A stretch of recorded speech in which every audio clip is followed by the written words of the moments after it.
Okay, here's a air conditioner. It's got a Copeland scroll compressor.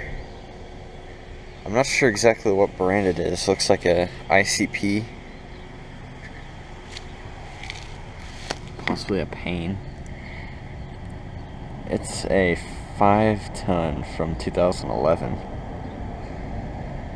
And it's all overgrown. It's at an abandoned building. Here's a really old ICP.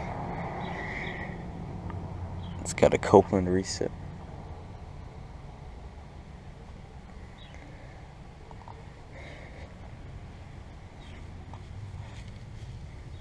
It's a heat pump. A 3-ton from...